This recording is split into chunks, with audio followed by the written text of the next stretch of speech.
Well, we're now joined from Kabul by Neil Turner, the director of the Norwegian Refugee Council in Afghanistan. Neil, thanks so much for joining us. We've just seen this France 24 report on some women continuing their education in secret, but are those women very much the lucky ones? Well, at the moment, there is the possibility of primary education in Afghanistan. And I think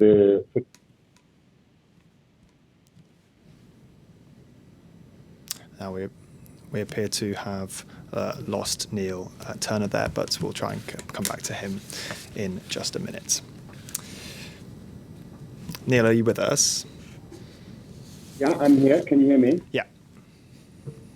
Yeah, I was saying that in Afghanistan, there is primary education for girls. The authorities have banned the secondary education, and it's extremely important that all women and girls in Afghanistan are allowed to work and to receive an education. And I think the work that was demonstrated there is one of the things that is necessary in the future. And what's life like then in Kabul these days? Have you seen any of these celebrations going on this Tuesday? I mean, what's the mood like? Well, the celebrations are ongoing, but that's amidst an extreme humanitarian crisis that we have here. There is drought, there is food insecurity, there are difficulties in terms of the restrictions on assistance being given.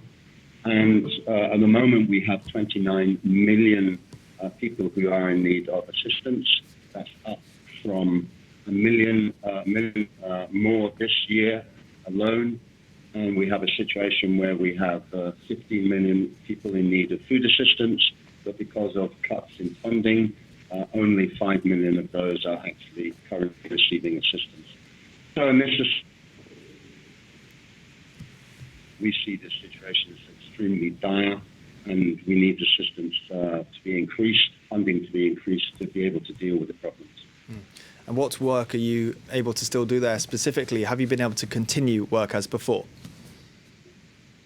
Yeah, we are at a fully operational level. We have the ability to work with our female colleagues through arrangements and exemptions, which we've been able to work on with the authorities. And so we are able to work in education, primary, as I said before, but also shelter, water, work on justice, and so on and so forth. So we're able to work, but we're hampered now a bit by the reduction in funding. The overall humanitarian response program is only 25% funded, and now having overcome some of the restrictions on us in relation to our female colleagues, we're now facing a situation where we don't have enough money to actually operate at the level we would like. And the Taliban have, of course, hailed their success when it comes to security, but there have been also a lot of attacks on civilians, some claimed by the Islamic State group. Is this making your work more difficult as well? At the moment, we are able to operate in more parts of the country than we were previously before the Taliban took over. Security is reasonable. There are some threats, but that's not stopping us being able to reach most of the country. We work in 15 out of the 34 provinces. Right, Neil Turner, Director of the Norwegian Refugee Council in Afghanistan, thank you very much for your time.